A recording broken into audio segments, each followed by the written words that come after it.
I'd always had jobs offered to me. Things had fallen in my lap. I felt I was a very lucky person. And the consequences of having a carpe diem sort of view of life is that my luck ran out, actually.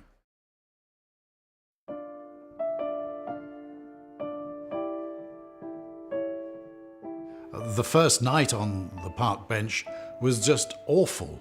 Long, dark nights. I was thinking, how on earth could I have lost everything? And I was ravaged by regrets as well, terrible regrets, how stupid I'd been. Good education, a degree in psychology from a good university, 30 years as a financial journalist, ending up bankrupt and homeless. At night I would just think back, how on earth had I let this happen? I'd had a life of living in 5-star hotels and a rather nice house with a family, normal middle-class family life with exotic holidays. Although I was being paid $80,000 a year, I knew that I was going to smash into this brick wall. I'd been married 25 years. Our relationship was breaking down. My finances were in a mess. My job was awful, although it paid a lot of money. I just wanted to get rid of everything. And that's what happened. I was like a hippie dropping out of life. I mean, the thing about being homeless is that there is a certain camaraderie among the homeless, but it is also a pretty cutthroat business as well. They were suspicious. I think they thought I was an undercover journalist.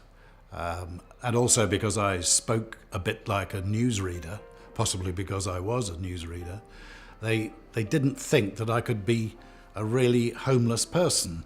So I was a bit isolated to begin with. And then after months went by, they realized I truly was one of them. So I'd sit with them and we'd both share the same cider bottle. And we became, well, good friends.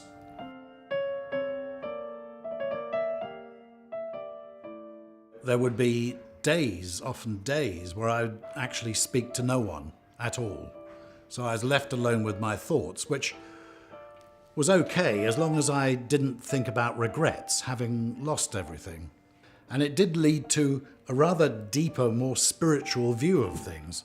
When a person loses everything, I think they do fall back on themselves.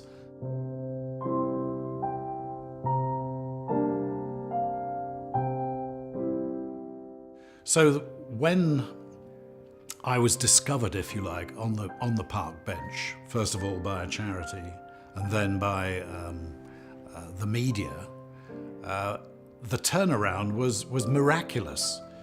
I got rehab in the Priory in Roehampton, a book offer, and a documentary was made, and that gave me enough money to finally get the deposit on a flat where I now still am living in that same flat near the beach in Shoreham by Sea.